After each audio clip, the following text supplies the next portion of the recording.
What's up, people? Thank you as always for passing by the channel, much appreciated. What a night of boxing. What a night of boxing. What a morning of boxing. I've just got up, as you can probably hear in my voice. I've got my coffee to get through all these videos I'm about to do. So much boxing. Obviously, I guess if you're a massive boxing fan, you would know that there was a huge amount of boxing stateside with both Charlos fighting on the same card, same night, which is always interesting.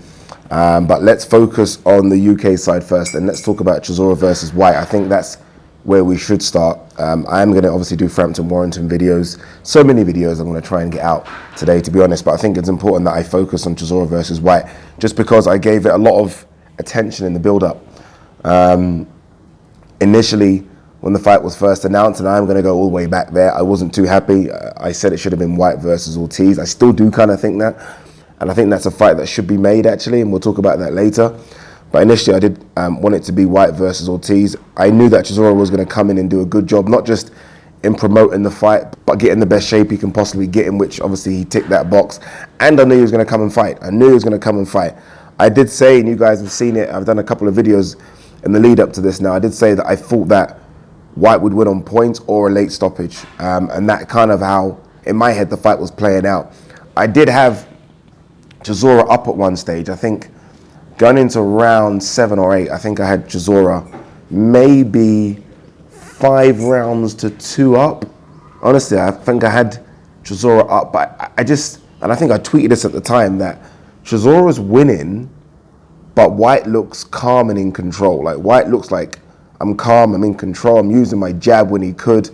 And at any time, I felt that Whyte could knock Chisora out. I don't know why. I think it might have been the first round. Whyte hit Chisora with a couple of right hands, and they wobbled Chisora, like straight off the bat. And Whyte smiled. And you know what it reminded me of?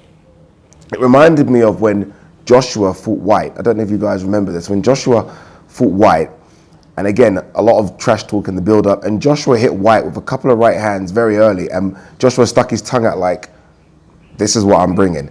And that's kind of how I felt with this one. It's almost as though Whyte said, this isn't the 2016 version me, this is the 2018 version. I'm stronger, I'm bigger, I'm fitter.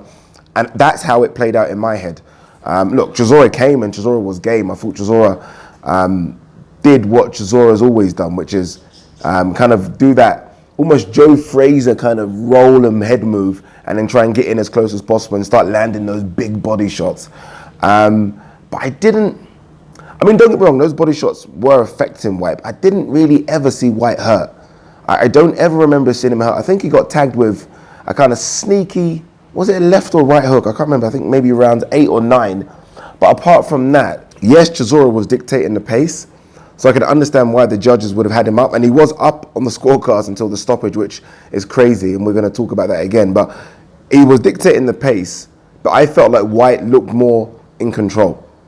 And every time Chisora got close and tried to rough him up, it's almost as though Whyte landed something clean and Chisora backed off of it. And go and watch the fight. If you don't think that happened, go and watch the fight. It certainly happened. Every time Chisora got close, landed a couple of big ones, Whyte landed something really stingy and strong, and Chisora stepped back a couple of times. And that's how the fight went for me. So Chisora was definitely, in that sense, winning the rounds, because he was definitely dictating the pace. But again, Whyte looked in control.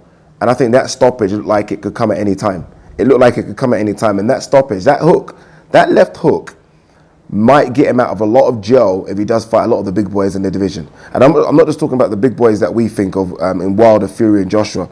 But even if he matches up against a Pulev, Povetkin, or Ortiz, so the guys that are just around him, I think that left hook is getting to become something special. And look, what I like about it is that he knows he needs to work on other stuff. Like, I still think he doesn't throw his right correct for me. I think he still needs to work on that. But I think he knows, and I think he even mentioned it after the fight, that that's something he needs to do.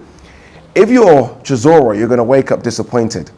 And I think you're going to wake up disappointed with 2 things. You're going to wake up disappointed with the fact that you got knocked out, right? I think he would have been upset about that. All the build-up, all the trash talk. The last thing you want to do is get knocked out by your enemy, so to speak. But he's going to be more disappointed with the referee. And the reason I say this is, that point deduction in that round 11 is the reason I think he kind of went off game plan a little bit and tried to seek and destroy a bit more.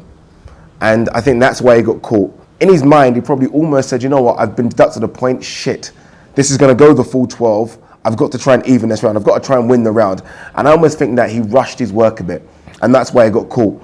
And he's going to look back, and that's exactly how he's going to think what happened. And I think Anthony Joshua was talking about it on commentary, that a referee can really almost take you out of your game plan. And I think that's exactly what happened. It almost took Chisora out of his game plan just a little bit. And we're talking about little fractions when you're talking about the elites fighting the elites. And you can call Chisora an elite heavyweight. He's a top 15. Top 15 for me, guys, are elite. And I think it took him out of his game plan, and then he got caught. If that point deduction doesn't happen, it's interesting, because then I think Chisora doesn't rush his work. I think it goes to full 12.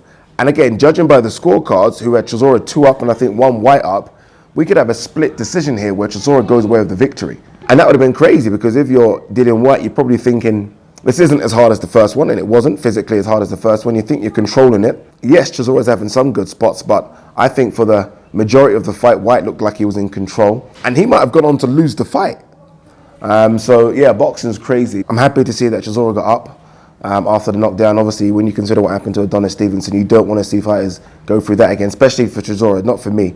Not as much as I love that kid. So I'm happy that he got up. And I feel like those injuries, like the one that happened to Adonis Stevenson, I guess there's some medical evidence to say that when you're completely exhausted, it's more likely you're going to get injured like that. And he was completely exhausted, so it's good to see they got up. Dillian Whyte went into the Chisora changing room after, just to congratulate him on a good fight, which again is good to see. When you think of these two, you think of the animosity these two have, but again, there's still respect there. And we were close to a trilogy. We were so close to a trilogy. Because if that went to points, again, Chisora might have won that. Chisora might have won that on the scorecards. And then you're looking at a massive trilogy fight, I don't know, June or July. But for now, I guess the discussion needs to be had in terms of what's next for Chisora, what's next for Dillian Whyte. Is it the Anthony Joshua fight?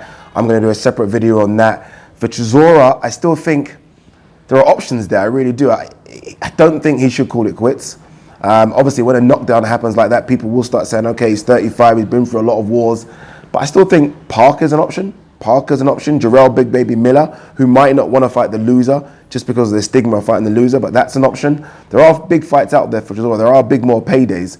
And I think working with Hay and staying in that kind of shape and maybe working on a few things tactically, I'm not going to say it puts him back in the mix. I don't think it does that. But what it does do, it gives him a couple more years in the game. And for Chisora, 2 more years could equal, I don't know, 3 or 4 big more paydays. And that's a good thing at the end of the day.